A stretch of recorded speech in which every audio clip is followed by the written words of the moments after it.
Alright, so we got pretty sidetracked with doing some other things here, and one of them was, as you notice, the engine is really pretty looking compared to what it was. I had planned to do some video on it specifically, but I really wasn't liking how it wasn't going in a good flow, so I just decided to omit that. What I will say here, that if you are wanting to do something like this where you're detailing it while it's in the vehicle,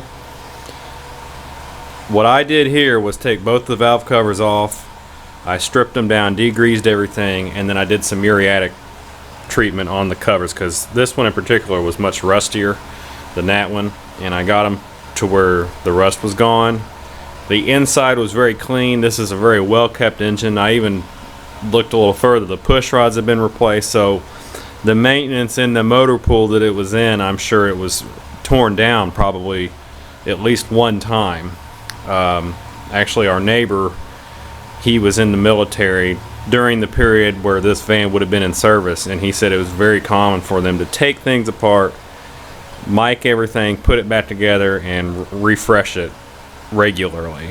So as clean as the inside of this engine looks, I am pretty confident that it'll be alright. Now right here I have a rag kind of carefully stuck in there. I was able to use a body plug, one of the plastic body plugs from an old car that I kept, and it actually clicked right in there, so I was able to paint around it. But I was getting ready to put this back in, or back together, so I took it out. I've taken several things apart, like the bracket here, which we need to paint that, the throttle bracket, and also the spring return bracket. We took loose a few other things, basically, and even the carburetor was off, and we refreshed everything. And I was just going through with some Brillo pad, small wire brushes, and then brake cleaner. Brake cleaner is a very dry product, and it dissolves a lot of the oils that are in there, as long as you don't have it caked up. And down in these spots you will cake it up sometimes. It's just a natural place for it to go, so it'll stay wet in those areas. Well, that tells you that you need to address it a little further. Wipe it down, scratch at it. We would use an awl in some places to break it up down in here, and then try to wipe it out. We did the best that we could with it, and went all the way up to about here. You can see where we transitioned out. So we'll probably do the front of it later, but we have the back part of it very well taken care of. I would have liked to have gotten in here, but we're not going to worry about that right now. We'll just get that later. I have another carburetor here on it. If you think this one looks cleaner, that is true. I had one almost identical. It's a Carter BBD carburetor, 2-barrel, and the only thing it really needs is a new accelerator pump, because the seal on it is bad, and I will show you what I mean by bad. Take this outside, you can see it here. It has the leather seal on it, and it was sticking in there, so I took it apart and realized it's jamming itself in there. So we're going to get at least a new seal, if not a whole pump assembly. Other than that, this carburetor has set about as long as the one that was on the van, but not quite as long, but it's in much better shape, and all the action besides the accelerator pump is much better. The carburetor had on it, the accelerator pump was dried up on it almost completely, so it wouldn't have any plunging effect to it. So we're going to keep it, put it aside, maybe even rebuild it and put it away, but we're going to try this one and see if it doesn't work okay. The other one worked okay for what little I had it running, but we're going to try this one out. We also took this stuff off here, the cap. We're going to go ahead and paint that, which is sitting on there right now. These are actually original. This one's very pliable. I was able to take it out, and sometimes you can take a screwdriver, a flathead, and push it in there underneath this, and then kind of get it underneath the valve cover and then pry it out, and then you can peel the whole thing out. The PVC was a little harder, but we was able to kind of moisten it up. And then here's the other oil fill, it's the same part number and everything as this one here. They painted these at the factory on the valve cover, but for a cleaner, more detailed look, I go ahead and put them on after we paint them. So there's that. We got some other things we're going to handle here. Our breather that'll go in here, we're going to clean it up. It should have kind of that gold look to it. And our bracket for the coil, and we'll clean the coil up. So just a lot of little detail stuff, and we're not going to get too heavy in this. Now if you comment that you would like to see more about that, then let me know. We will do that in the future. I tend to like to do this sort of thing with them out, but this is what we're going to do. There's not really any reason to take it out, especially at this point. Everything's detailed around it. Here's the oil filler tube, and this will go on the engine. We need to clean it up a little bit more and then paint it black, so we'll get to that. And right now the carburetor parts, like some of our throttle linkage, we have that soaking, and some down in there, and in our wiper arm, and we're letting it soak in a muriatic here, and we're going to get that ready to finish. So we have a lot of little things going on. Try to keep a little order to it. I know it doesn't look like we have a lot, but for instance right here, here's all our wiper stuff. Right here is for our heater, the heater box I should say. So we're just waiting on the flap. We'll put that in and get that out of the way, and then we'll start addressing a lot of the rest of the stuff in the meantime, or just depends on what we can do and how quick we can do it.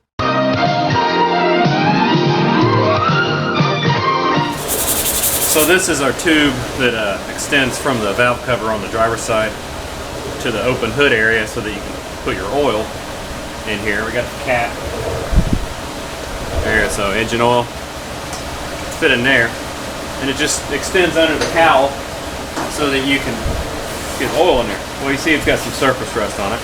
Again, the thing you want to do, 80 grit is your friend. 80 grit sandpaper, and I knocked all the loose paint off and a lot of that surface rust that's built up. You will get dirty doing this, alright?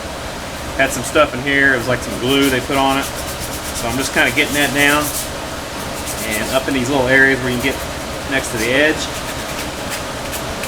And we're not going to worry about this so much right now. We got to actually rehang a piece of rubber on there so it'll suspend it from underneath the cowl.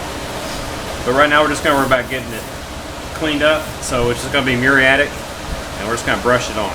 Now we'll just start putting on here. I think this one will be a pretty easy go right here. There's not a lot on it. Just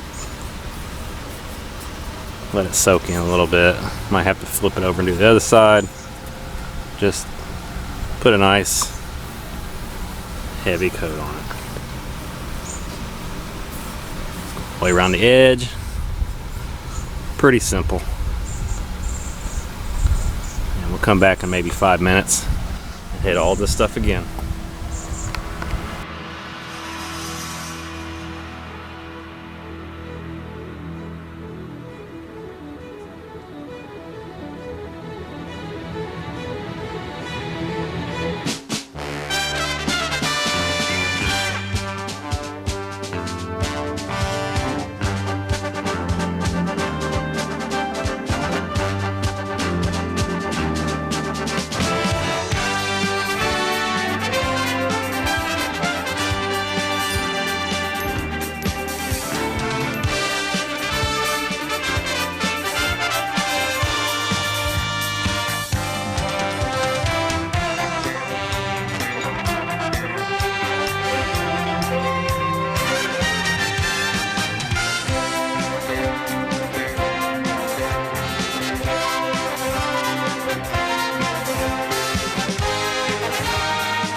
SPS.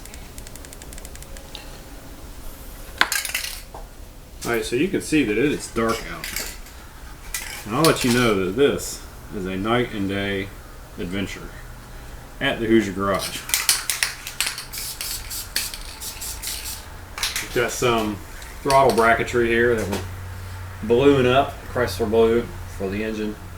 And you've been seeing all the little ins and outs of some of the stuff we're cleaning up. And we're just in a stage where we're doing a little bit of cleaning up, scrubbing and elbow grease and that sort of thing. So, but that's part of it. That's part of it. If you want things to look nice and settle nice, sometimes just fit nice. You gotta spend your time cleaning everything up, using the chemicals, using the sandpaper. Remember, 80 grit is your friend. I've said it before and I'm going to say it again. So we're going to do a few more things here and then call it a weekend, I guess. And I'm still working on those wiper arms, the linkage. I've been even using acid on them, and you'll bite into it so far and then you realize you got to scour it down again. And so we got them going through probably the second round of muriatic. Now we did phosphoric, muriatic, and muriatic again. So whatever we get on this one, I'm going to dry them off, and if there's still some rust in there, then I'll probably put some encapsulator on it. That's not really something you want to do down the road, so we'll just finish it off with that, try to get it the best we can. Outside of having a sandblaster, which we don't have, we'll just leave it at that. So I'd like to get these. This is all your swing arm for the bracketry. So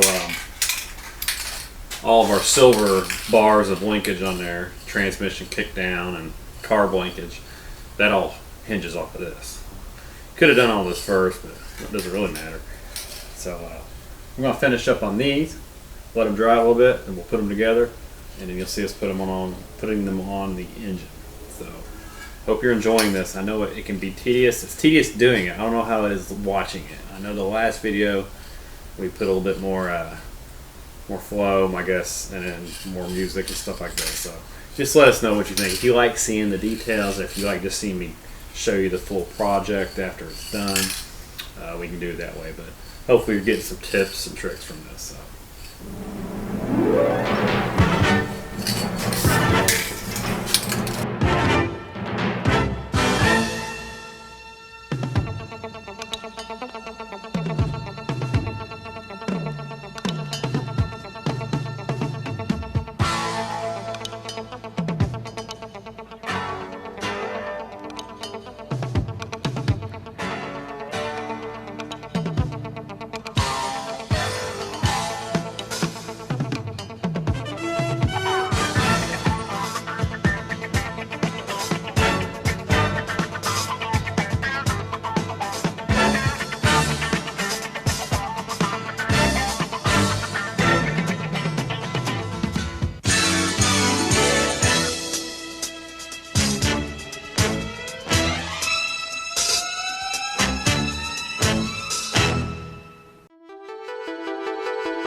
Alright, so since you just saw the last clip that we showed you, it's several days later. And this is 4th of July, afternoon, evening, whatever you want to call it. And our family situation broke up for the day. So I thought I'd come home, come out the garage. It is steamy out, it's hot.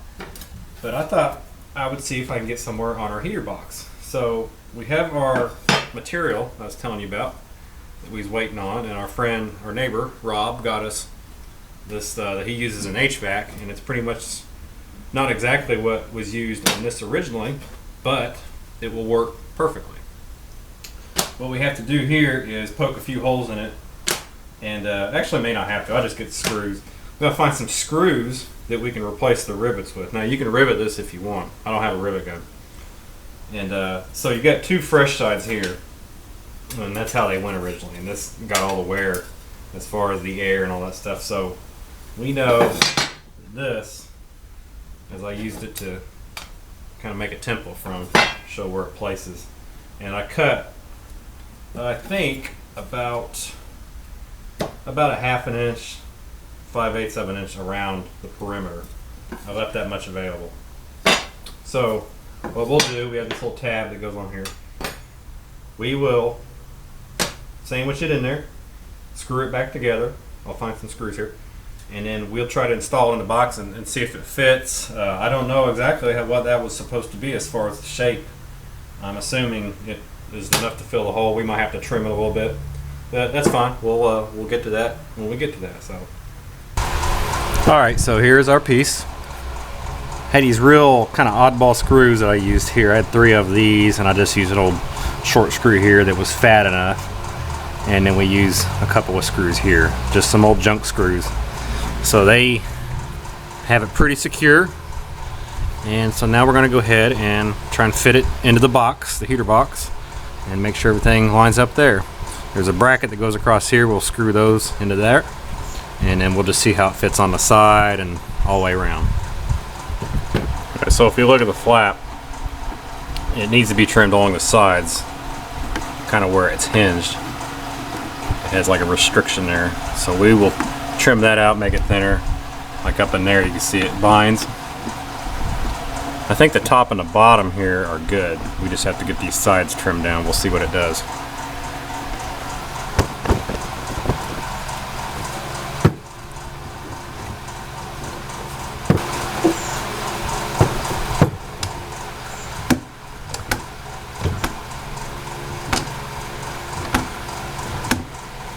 So that's probably where we want that.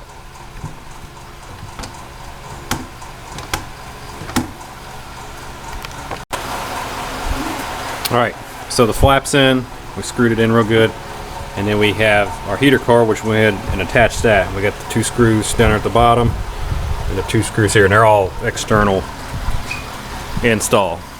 Okay, so with that in there, we're going to come over here, and we have what I call the air horn.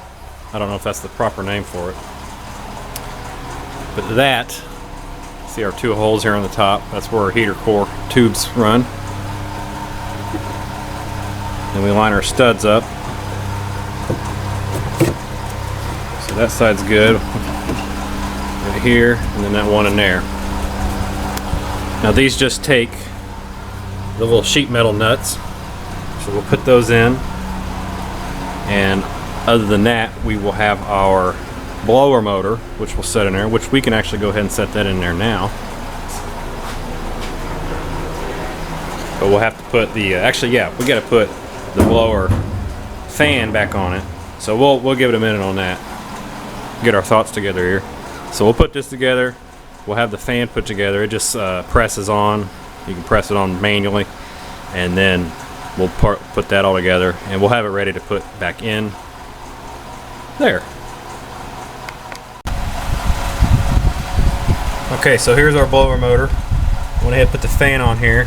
It's got a flat side on it, so you want to make sure when you slip it back on that the flat side on the fan itself lines up to that. And once you put it on there, it basically uses like a crimping of fuel hose line clamp on there, and then it just holds those 2 pieces on that are cut on the end together. So that's ready to go.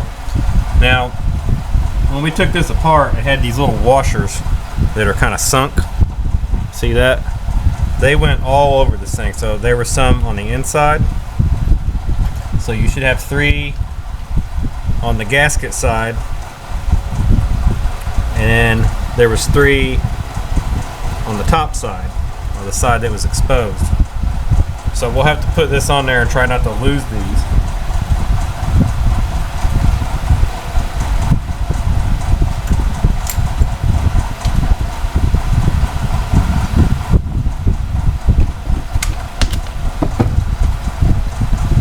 Okay, so we have these washers, and they go like right here, okay? So the flare side will go up.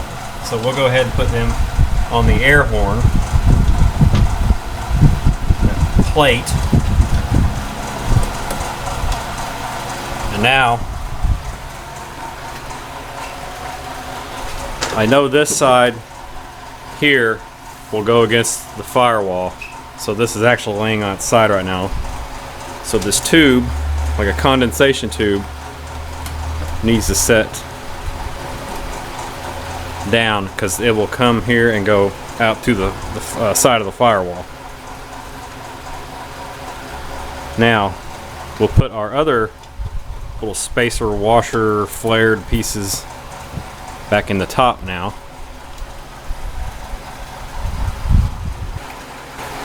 Like that. So put this out of the way and we can run our sheet metal nuts back down on the studs. And you can buy these sheet metal studs new. I have some newer ones back there. I might go ahead and put them on in place of these. Might look a little prettier, right? Okay, so here are the replacements. You can get these at Napa, and if you need that part number exactly, because these are actually very common throughout automotive use. So 665-1347. It's a 3/16 size stud, and we just need 3 of them.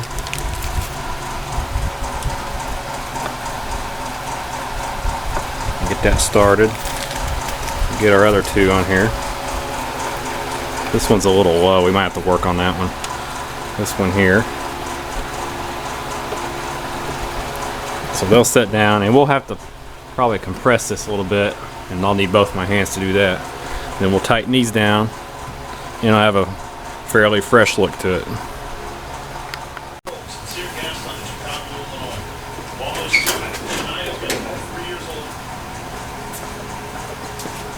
So here is our box. Nuts we use to fasten it to the fender and the firewall, mainly the fender, inner fender.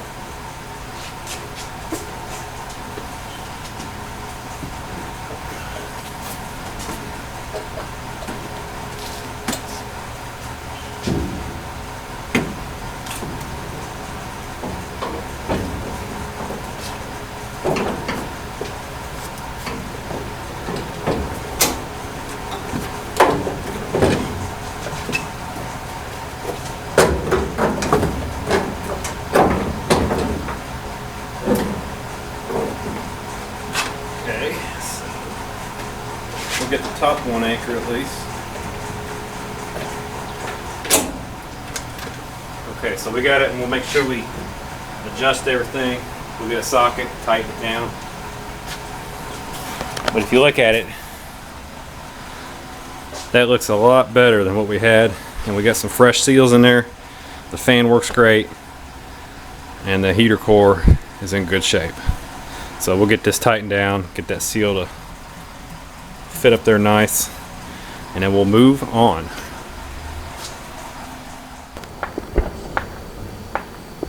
So this is the situation. Saturday evening, July 4th, 2020. I live on the edge of, I wouldn't say a metro area, kind of, but sort of. And it's just everywhere.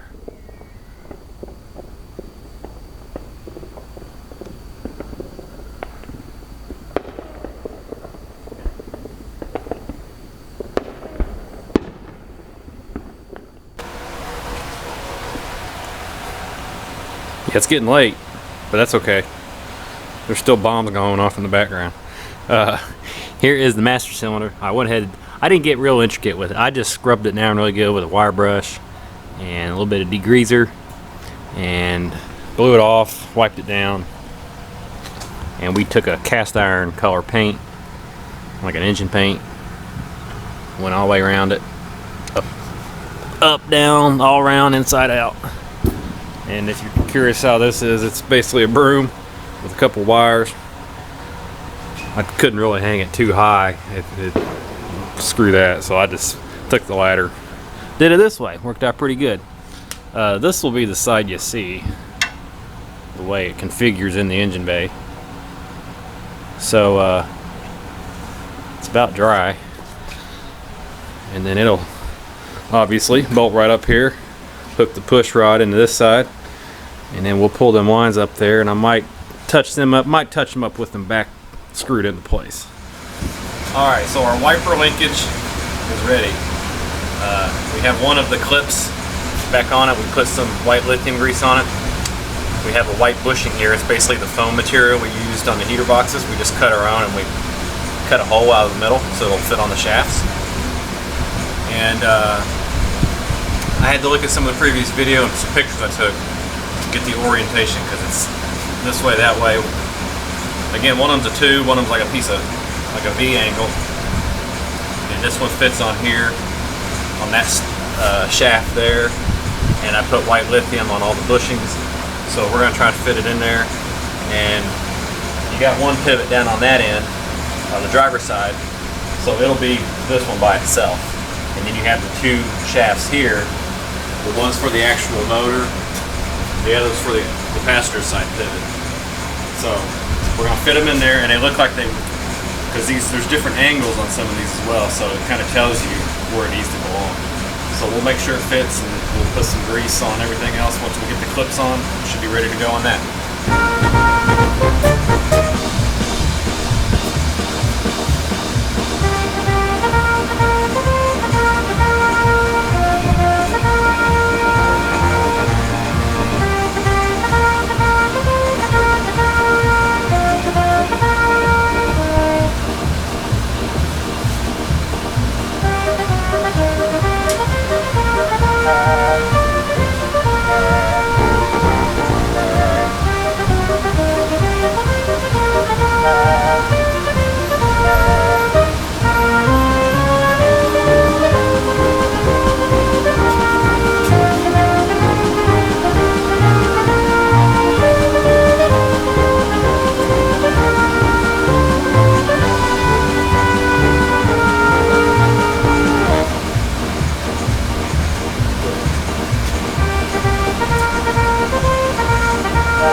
Alright, so the wiper linkage is in.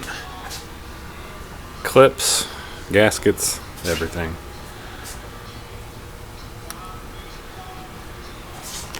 Now you didn't see it earlier because of the darkness from last night, but the booster, how nice and clean that is. It's all in. Really the only thing we masked off there was the boot, and then the little vacuum tee back there, and then the cap. And then, of course, the heater box, which we've been working on quite a bit. So it's really coming along as far as the way it looks.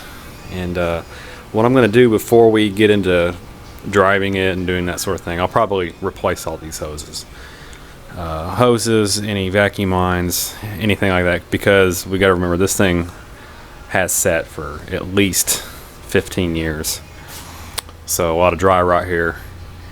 And but in the meantime, we just put it back to where it was, where it belongs, and then we'll just replace it as we go. We'll get into the hoses one day and replace all those, and then anything else like that, we'll do it next. We don't just pull it all out and hope for the best. Try to have some order to it. So with this here, we're gonna jump off, and we'll probably have a continuation coming up. At some point, we're going to rebuild the carburetor here, maybe in the next week. Put the rest of this stuff back, clean it up really good.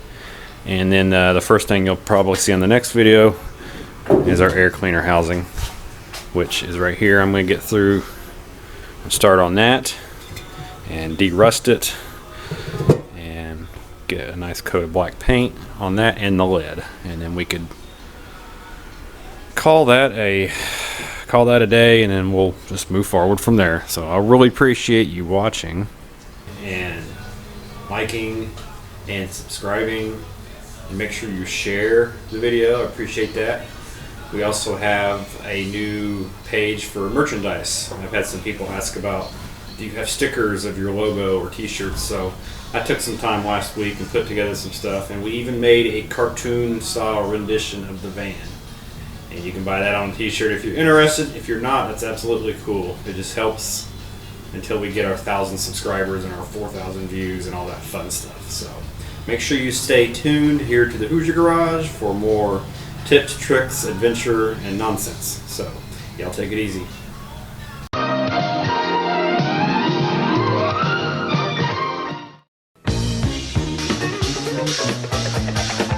We hope you've enjoyed the preceding short feature.